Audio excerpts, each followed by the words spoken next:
in our remaining time, we'll have a discussion.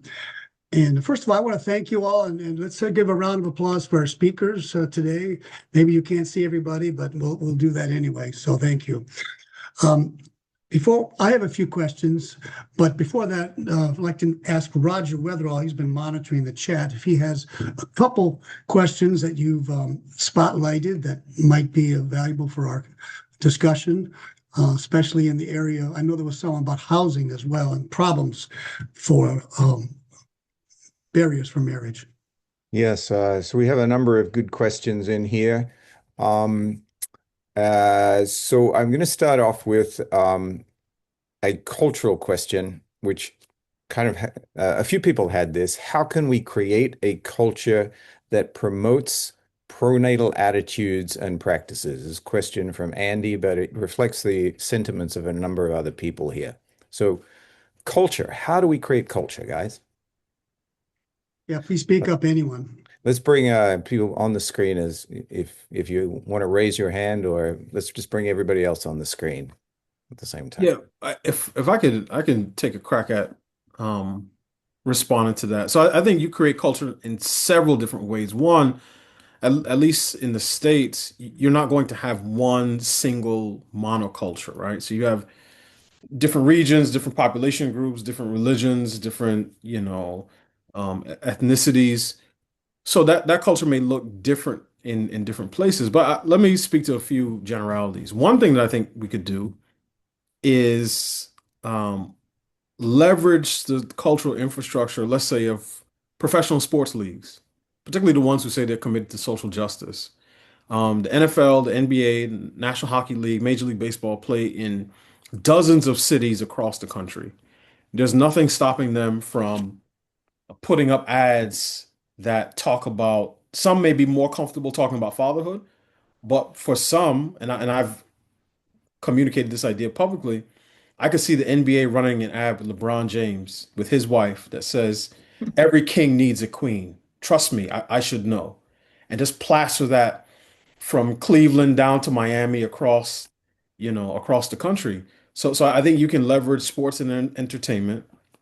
Um, I think again the church and religious institutions play a huge role, and I think the most important role of all the houses I talk about, church house, schoolhouse, state house, and art house. I think the church house plays the largest role.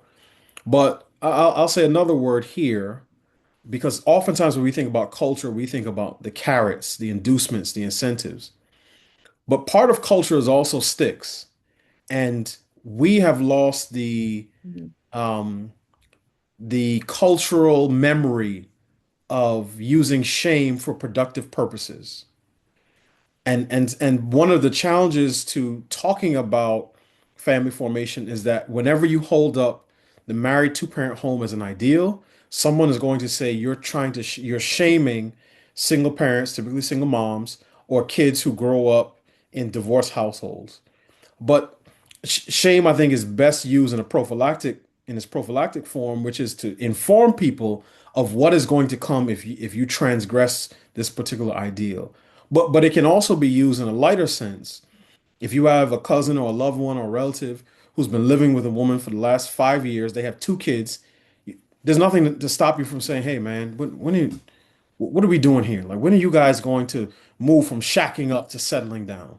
So I think there are multiple ways in which we can attune the culture to begin promoting marriage, both in an affirmative sense and also in somewhat of a corrective sense.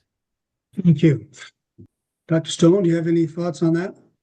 Yeah, I would echo a lot of what Delano just said. I think that's a lot of that is right on. What we're looking at, we have kind of a mental model. I jokingly call it the crowbar model. So policy can't inspire people to have kids.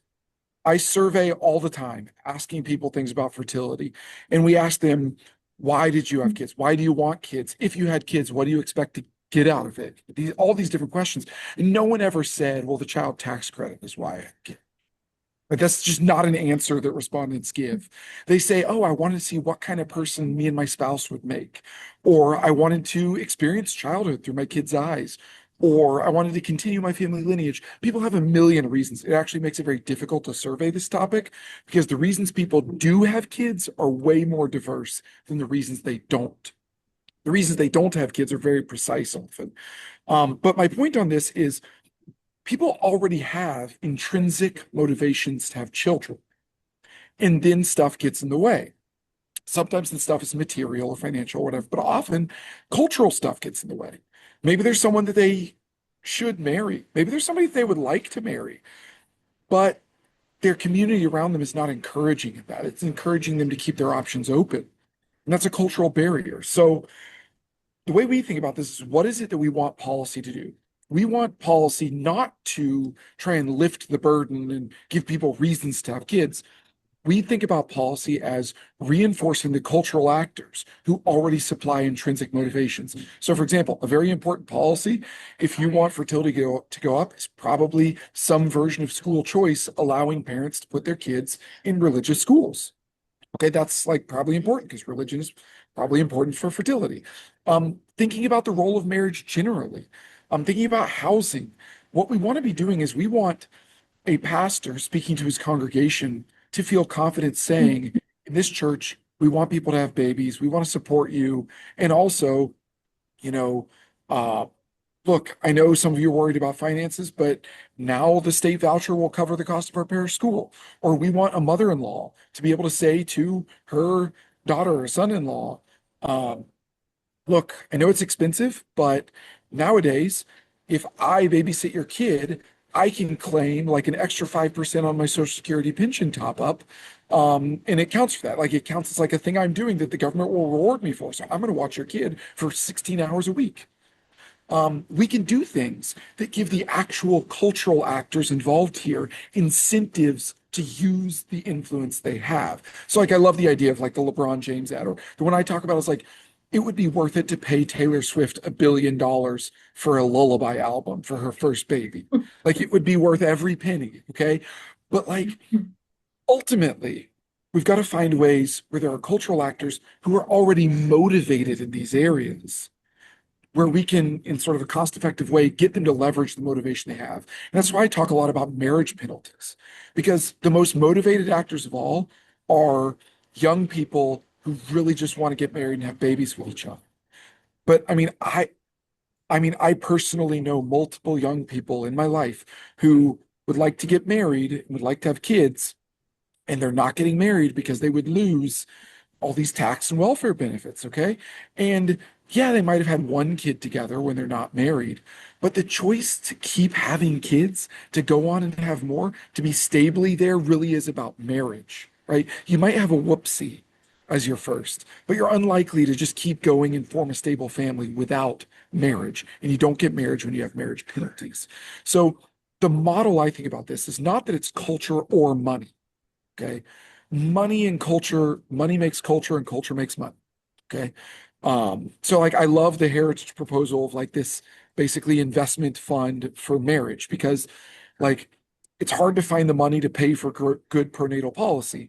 But if you're leveraging the high returns of the free market to pay for pronatal policy, like that's a great idea. And so what are you doing? You're finding, okay, these people already want to get married, and you're just giving them a little more leverage, right? The person in the couple who really wants to get married more can kind of nudge the other one and say, hey, if we did this, look at all the money we'd get. So that's the mental model here. Yes, it's culture. Culture can be shaped by financial incentives. We're not thinking about financial incentives as creating reasons to have kids, but as creating leverage for the people who already have reasons. Hmm. Yeah, thank you. Anyone else there? Or Roger, do you have another question? Or Lynn, did you want to say something? I guess I could say something. I mentioned education. I used to teach a course, human sexual behavior, and it was just so clear to me, especially the girls, they just want to know, how do I have a true relationship? How do I find someone that's good? How do I know, its marriage is going to work? And there's something very universal that human beings want relationships.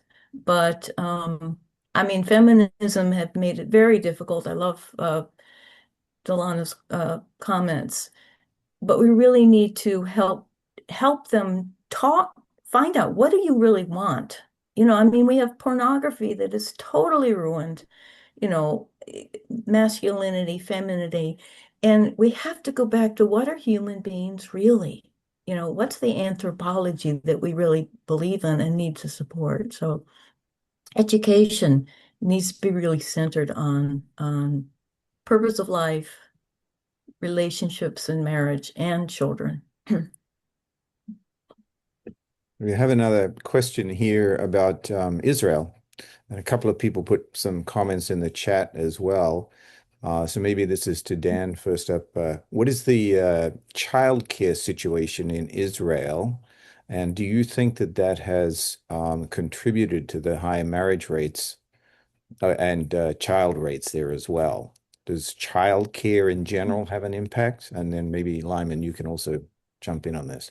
Well, I know what Lyman's going to say already because we've talked about that a lot. So I don't want to steal his thunder. So but I do think that very broadly across Israeli society, and this is something that I tried to emphasize in my presentation, there is just a really profound sense of the value of life.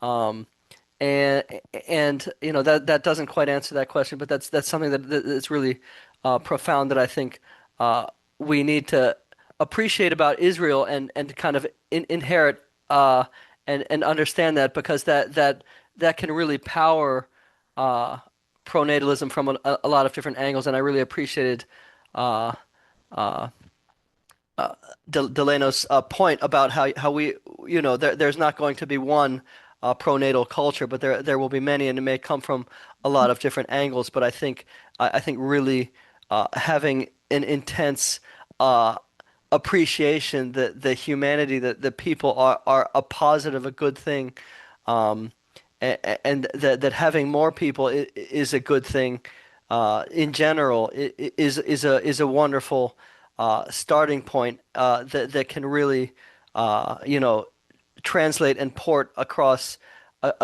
many different subcultures, and can really allow a thousand flowers to bloom in terms of many different pronatal cultures that we need. But I want to then hand it over to Lyman, because I know he has a very precise answer actually about Israel and childcare. No, I mean, Dan's absolutely right that, I mean, Israel has unique cultural things going on. Or Dan will also often make this point about Mongolia, right? I put Mongolia in my presentation just to mess with Dan. But We're friends. We're friends. We know each other well. there are obviously unique cultural things going on here in any of these cases.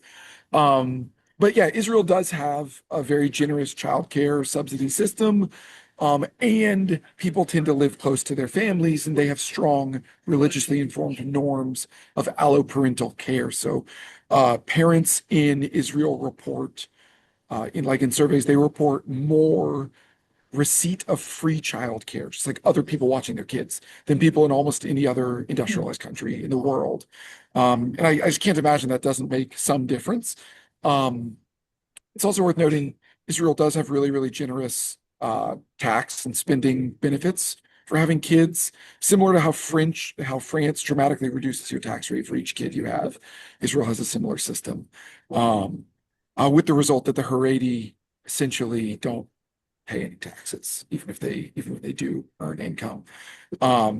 So which is a problem for them at some extreme. This becomes a fiscal problem. So Israel definitely has unique cultural things happening. But yeah, they have an extensive, both subsidized and culturally provided childcare system that makes parenting a lot easier in a lot of ways. Thank you. To return to the opening statement about this problem being a quadrillion-dollar economic issue. And then Lynn, you mentioned a point of that maybe this is a post-secular moment when finally people realize that, oh, we're in trouble. and would that prompt more, openness to addressing this issue of marriage and talking about it? So, I've been doing some research with economists, and they've clearly, yeah, there's a budget problems. If you have a declining population, you have budget problems to fund infrastructure, also climate change. Some people think a declining population is good for the planet, but this economist said no, because you lose the funds to really do a lot of things to infrastructure, and you need capital needs. So there's significant economic issues, right? And I know you guys are not economists, but I'm sure Delano and Lyman, you talk to economists in your fields. What do you hear them saying as to the truth of this, that it's a real economic crisis? Either one of you want to share anything you've heard about? Yeah, I mean, I can jump in some. I mean, I don't it amazes me still that we find people who don't think that there's a huge economic problem here. I mean, who does most of the inventing and patenting? And Dan correctly pointed out certain countries do it. Okay, yes, like so places with good educational systems and a lot of really high human capital. But in those countries, who does it? Younger people. I mean, science advances at the pace of one death of tenured faculty at a time. Just the simple reality is that young people drive technological innovation, productivity growth, adoption of new products, scaling of new products. I mean, look, I'm already at the stage where like a new product comes out and I'm like, I don't want to try that. I like the stuff I already have. I can't imagine how bad it's going to be in a few more years for me. So like innovation, productivity growth, the seeds of our prosperity are in human capital, but particularly young human capital. Beyond that, there's scale effects. I mean, it's very difficult to justify the types of big investments, like say in data centers. Okay, data centers only pencil out if you have a massive market to sell these, AI assisted tools to. Okay. But this is, where a lot of our future productivity growth is going to come from is this kinds of like robotic and AI assisted work. But that only makes sense if the population of humans that are going to buy it is still growing, right? If the population of humans that are going to buy all the services that the robots and the AIs are making falls by 30%, then data centers are crappy investments. Okay, there's just not going to be people to buy all the stuff. And you could do this across any investment. Virtually the entirety of capitalist investment really does rest on the idea that humanity's not done yet. And like, it sounds crazy that you have to say that.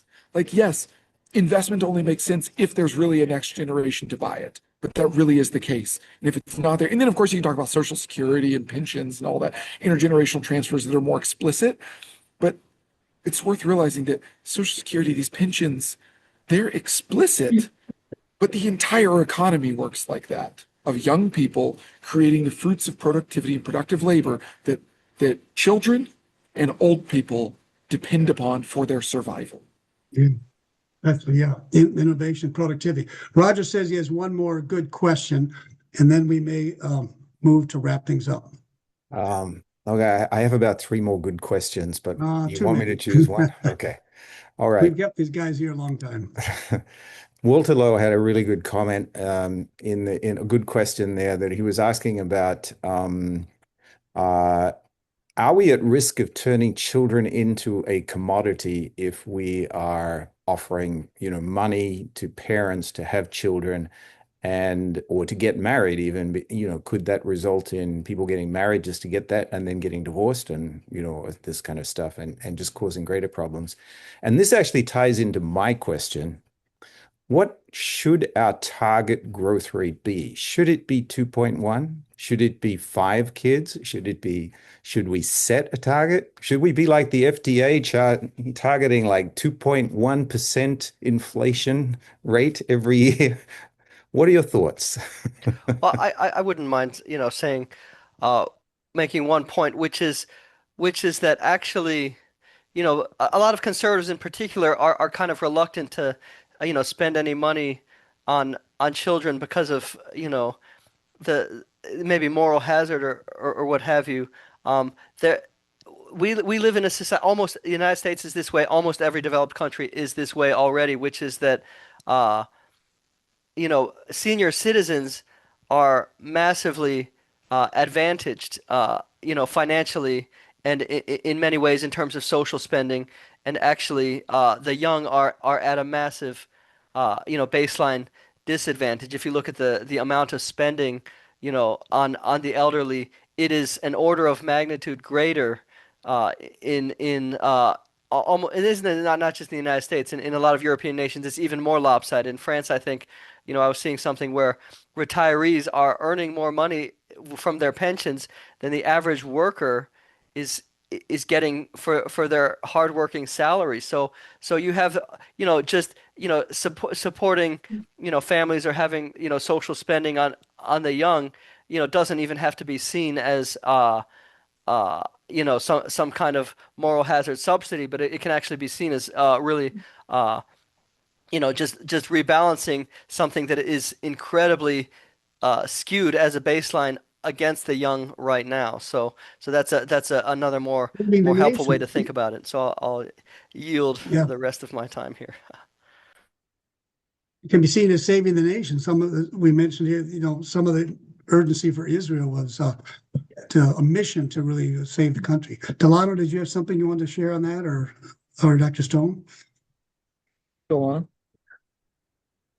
Yeah, I'm not sure what the target would be. So uh, I think of five different sort of indicators of family formation health, and each of these speaks to a different aspect of the puzzle, right? So I think of the value of marriage, the perceived value. So that would be marriage rates. I think of sequence. So that's non-marital birth. I think of timing, which is the age of first marriage. I think of permanence, which is divorce rate. And then I think of family size, which is, total fertility. I think of those factors, and obviously, Dr. Stone spoke to this in terms of the importance of marriage, and marriage is important.